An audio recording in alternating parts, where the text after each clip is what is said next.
Programa Humanideia, o humano fazendo a diferença, com Fernando Moraes. Olá, estamos de volta com o nosso Humanideia, o humano fazendo a diferença. E hoje, com a doutora Thaís Cremasco. Doutora, eu acompanho, como eu disse no primeiro bloco, o trabalho que você desenvolve, né? Inclusive, você virou uma voz muito conhecida aqui, não só em Campinas, mas no direito como todo da região, né? Toda vez que a pauta é sobre mulheres, violência contra a mulher, feminismo, eu vejo lá a doutora Thaís falando, sempre com uma boa argumentação de defesa. Eu queria que a gente pudesse abordar agora, nesse segundo bloco, a questão do feminismo, né? Como também é mal compreendida por uma boa parte das mulheres, né? Porque eu entendo que o feminismo, ele é a ação mais importante da mulher de combate a essa estrutura histórica malfadada, de quanto nós, homens, estamos ainda em dívida com as mulheres em todos os setores da sociedade, né? Vira e mexe tem pesquisas que falam que a mulher ainda continua ganhando menos, que os postos de trabalho, onde tem as boas remunerações, são masculinizados. Então, vamos falar um pouquinho do feminismo. Eu queria ouvir você, eu acho que o nosso telespectador também vai se sentir acolhido por o seu olhar, essa visão de mundo. Bom, não tem nada que me deixa mais triste do que ouvir de uma mulher que ela não é feminista. Sim. Eu acho que isso é muito difícil para uma mulher, porque a gente sabe que o feminismo não é o femismo. Não é. São coisas diferentes, Exato, né? Exato. O femismo é aquele movimento que eu não conheço nenhuma femista, Sim. né? Mas enquanto movimento, é um movimento onde as mulheres entendem-se superiores ao homem. Sim. Esse movimento eu realmente nunca vi, né? Só que o feminismo ele busca a igualdade. E eu não consigo acreditar que em 2022 tenham mulheres que ainda desejem ser inferiores aos homens. Então, elas talvez não gostariam de votar, Sim. não gostariam de trabalhar, entendem que a mulher, de fato, deve se submeter às ordens. Eu não posso acreditar que ainda tenhamos mulheres assim na nossa sociedade. Eu acho que é só uma questão conceitual. Sim. Né? Como você falou no bloco anterior, a gente vive numa sociedade que o discurso do ódio está muito inflamado, então, muitas vezes, as mulheres têm vergonha de se colocar nessa posição de dizer, não, eu sou feminista. E uma outra coisa que eu ouço bastante, mas você não parece feminista. E daí a gente volta para a questão do machismo, do estereótipo. Então, a feminista, ela não tem um físico específico, ela tem uma mentalidade. E como criaram rótulos, né, sobre isso, né? Então, a mentalidade da mulher feminista é buscar igualdade, liberdade. É um combate à sociedade patriarcal, à sociedade machista que subjuga mulheres. Eu não posso acreditar que tem mulheres que não queiram isso. Então, eu acho que o que falta é informação. É entender que a mulher feminista não usa uma roupa específica, não tem pelos de uma determinada maneira, ela tem ideias. E essas ideias são ideias de amor, fraternidade, igualdade, liberdade. Nós não queremos mais morrer a cada 6h30. Nós não queremos mais ser estupradas. Esses dados são importantes, né? Sim. Somos estupradas a cada 8 minutos, a cada 8 Fernando. minutos, é muito cruel. E é um cruel crime isso, totalmente subnotificado. Sim. Se todas começassem a dizer realmente, esse número cairia na metade. Sim. Então, é sobre isso que o feminismo fala, é sobre essa liberdade da mulher poder sair na rua sem ser violentada, ela poder trabalhar e ganhar salário igual, ela ser respeitada. Então, eu acho que todas nós somos feministas, a Chimamanda fala, né? Sim, Thaís, você colocou, talvez, né, quando você fala assim, Fernando, não é possível que tenha alguma mulher que não se compreenda como feminista, né? E deve ser um problema conceitual. E é mesmo conceitual na medida em que, no Brasil mesmo, a gente está vivendo um tempo aí de 2, 3 anos, de um enfraquecimento cultural sobre as relações de pertença, onde tudo ficou ou de um lado ou do outro. Ah, se você é contrário a isso, você é de esquerda. Então, o próprio termo feminismo, ele ficou muito atrelado à esquerda, como se fosse um movimento só partidário, ideológico. Gente, não é. É necessário, até para quebrar essas barreiras do patriarcado, né? A gente está falando de feminismo, como também tem a questão da masculinidade tóxica, né?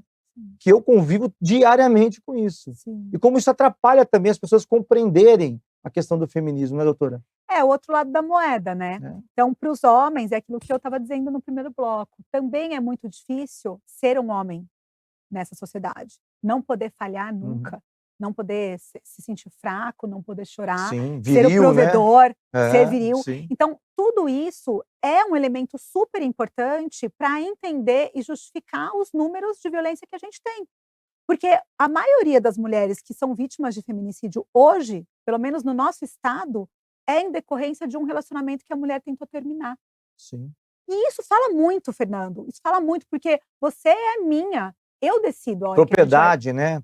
É Propriedade. incrível isso. Eu decido a Em hora. pleno século XXI, né? Sim, e isso nada mais é do sim. que resultado dessa ideação da masculinidade como uma coisa que o homem, ele decide, ele Sim. manda, ele dá as cartadas, Sim. que é um outro lado da questão E é do machismo. interessante, né, doutora, que isso começa já na adolescência, né? Eu vi uma amiga defender uma tese sobre sentimentos e ela me passou para dar uma olhada, mas pelo olhar, ela queria um olhar filosófico sobre o texto dela e falando sobre as meninas que começam a namorar cedo. E aí o menino vai lá e já põe uma aliança no dedo da menina. E quanto esse simbolismo da aliança, que além das coisas boas, né, é um compromisso, é um relacionamento, para dar até para legitimar ali aquela relação bonita do primeiro amor, seja lá o que for, mas de como aquilo também vai se agravando à medida do tempo, em que aquela aliança começa a virar um cadeado, né? E como vai desencadeando no homem esse sentimento de propriedade, né? Sim, e daí a gente pensa no mais um monte de coisa, como marcar o corpo da mulher.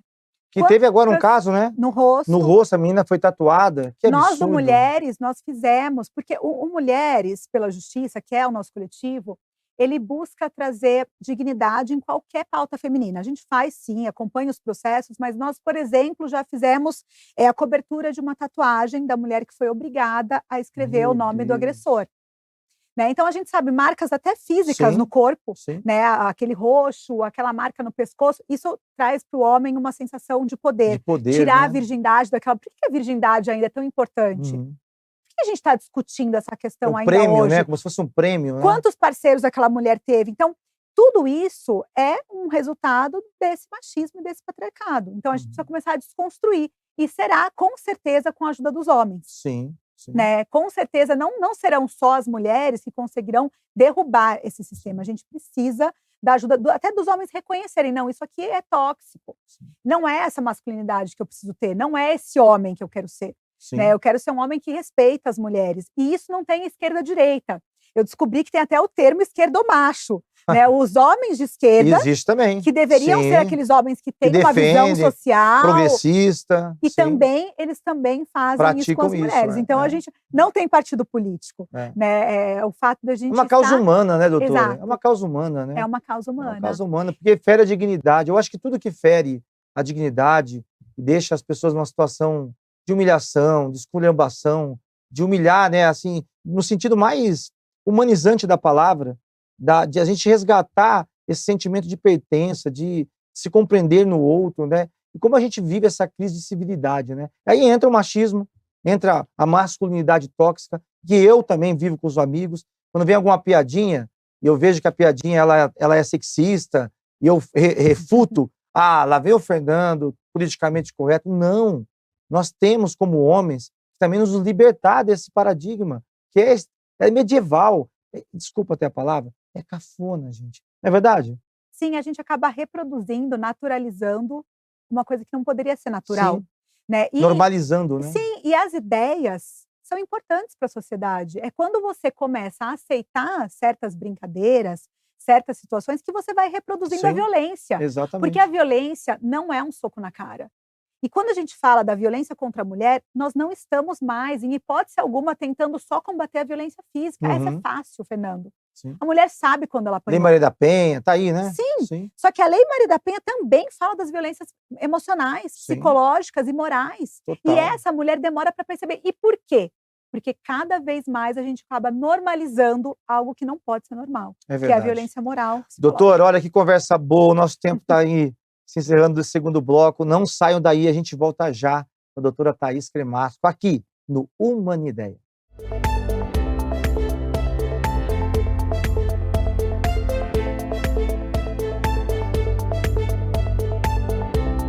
Programa Humanideia, o humano fazendo a diferença, com Fernando Moraes.